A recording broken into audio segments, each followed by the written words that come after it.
Welcome to the League of Legends Champion Spotlight, featuring Diana, the Scorn of the Moon. A new moon is rising. Diana is an ability power-based assassin, fighter, and jungler. Utilizing quick movements and precision targeting, Diana can burst down individual targets or hold the front line in larger engagements. Diana's passive is Moonsilver Blade. Diana automatically enjoys increased attack speed, and every third attack will deal bonus damage in an area. Not attacking for a few seconds will reset this attack timer. Crescent Strike sends out a nuke that arcs from Diana's right, damaging and applying Moonlight to all enemies it hits. Moonlight reveals enemies for a few seconds and interacts with her ultimate, which we'll get into later. As Diana's primary damage tool, you'll typically want to max it as quickly as possible. I speak only truth. Pale Cascade shields Diana for a few seconds, and creates 3 orbiting spheres that explode on contact with enemies, dealing damage in an area. If all 3 spheres explode, Diana's shield is refreshed. Pale Cascade is a must-have for jungling, so if this is your goal, take at least 2 points quickly, and in most cases we'll want to max it second. Moonfall pulls in and slows all surrounding enemies. Taking an early point will help you secure kills and save allies, but usually can be left at just 1 point until maxing your other abilities. Diana's ultimate is Lunar Rush. Lunar Rush teleports Diana to target enemy and damages it upon arrival. If Lunar Rush is cast on a target afflicted with Moonlight, the cooldown is immediately refreshed. As with all ultimates, take Lunar Rush at levels 6, 11, and 16. There are 4 important notes to remember when jungling as Diana. First, position yourself so that Moonsilver Blade will hit the entire jungle camp. Second, don't use Pale Cascade when the monsters are almost dead, as you'll want the cooldown to be ready for the next camp. Third, make sure you get full use of Pale Cascade's shield. Don't activate it until jungle monsters start actually attacking you. Finally, try to position such that detonating the spheres from Pale Cascade hit all the monsters of the camp.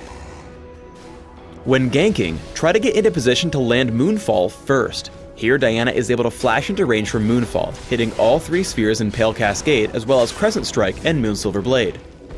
It's important to save Moonfall until your opponents actually try to run.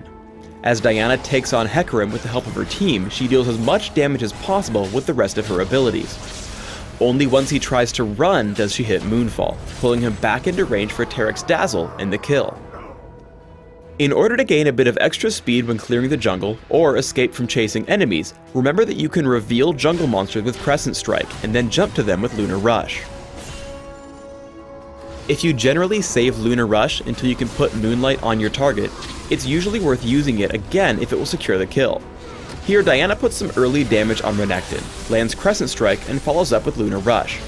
After he flashes away, Pale Cascade plus Lunar Rush will deal enough damage to pick up the kill, so Diana charges in.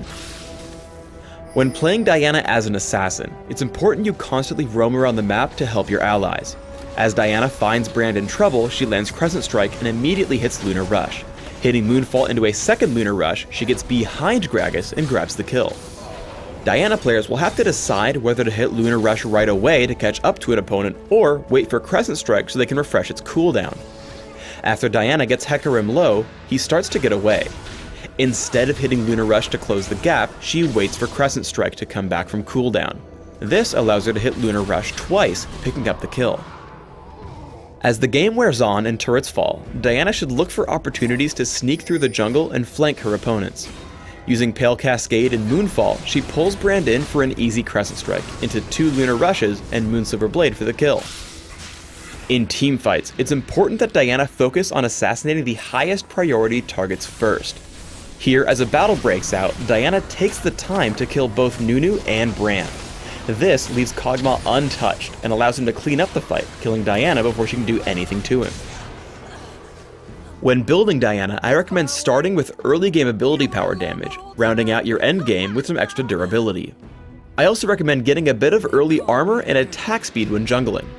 For runes, try attack speed marks, flat armor seals, flat ability power glyphs, and flat ability power quintessences.